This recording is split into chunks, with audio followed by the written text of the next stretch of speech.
आदरणीय मेरे मित्रों और भक्तों, क्या आप जानते हैं कि सत्यवती और उसके मल्लाह पिता को किस बात का पश्चाताप हो रहा था?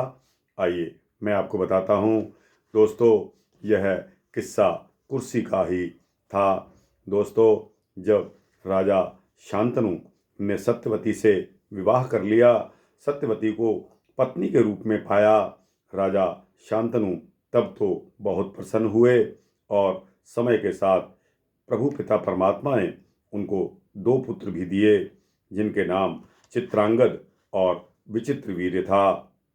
दोनों राजकुमार अभी बाल्यावस्था में ही थे कि राजा शांतनु स्वर्ग सिधार गए।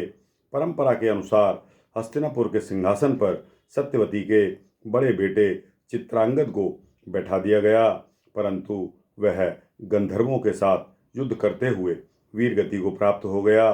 दोस्तों, चित्रांगद की मृत्यु के पश्चात उसका छोटा भाई विचित्रवीर्य को सिंहासन पर बैठाया गया और वह भीष्म के संरक्षण में राजकाज देखने लगा। उसी समय राजा काशी नरेश ने अपनी तीनों पुत्रियों अंबा, अंबिका और अंबालिका का स्वयंवर रचाया, तो भीष्म स्वयंवर में जाकर उन तीनों को अपने भाई विचित्रवीर की रानियां बनाने के लिए हस्तिनापुर ले आए। दोस्तों, यह एक जबरदस्ती से किया गया काम था। हस्तिनापुर वाले चाहते थे कि काशी नरेश की लड़कियां उन्हीं के यहाँ आएं और उनका विवाह हो, लेकिन काशी नरेश किसी बात से खफा होकर उन्होंने इस अपनी लड़कियों के स्वयंवर के बारे में न्योता नहीं भेजा।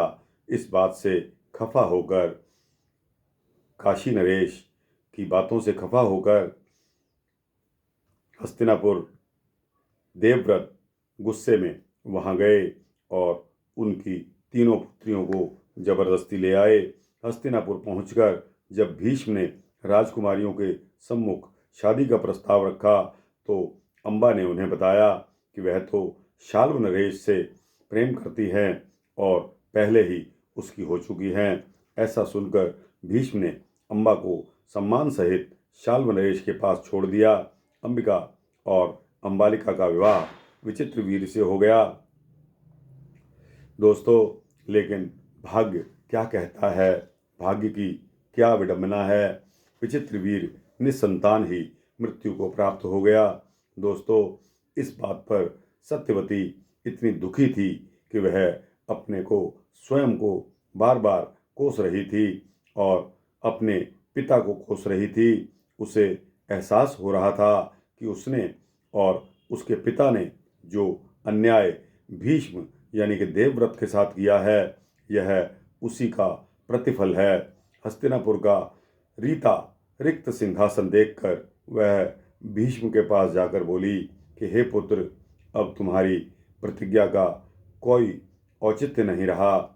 मेरे दोनों बेटे असमय कालग्रस्त हो गए हैं, इसलिए तुम सिंहासन पर बैठ जाओ और अपने भाइयों की विधवाओं से विवाह करके अपने वंश को आगे बढ़ाओ। दोस्तों, भीष्म ने विनम्रतापूर्वक कहा कि हे माता श्री, मुझे अपनी प्रतिज्ञा तोड़ने की आवश्यकता नहीं है, क्योंकि अभी आपका एक और बेटा महर्षि व्यास इस पृथ्वी पर विद्यमान है। दोस्तों, यह सुनकर आपको इस वृत्तांत में अपना उत्तर मिल गया होगा कि सत्यवती और उसके पिता मल्लाह क्यों अत्यंत दुखी हुए और उनको अपनी किस बात पर अफसोस हुआ। यह वृत्तांत यहाँ समाप्त होता है। अगर आपको अच्छा लगा हो तो दोस्तों, इसको लाइक और शेयर करते हुए अपने जैसे मित्रों, भक्तों, जिज्ञासुओं को अवश्य भेजना। और दोस्तों, इस चैनल को अगर आप सब्सक्राइब करेंगे तो आपको इसी तरह के भक्ति वृत्तांत देता रहूँगा, ऐसा मेरा संकल्प है। धन्यवाद। जय श्री राम, जय श्री राधे कृष्णा।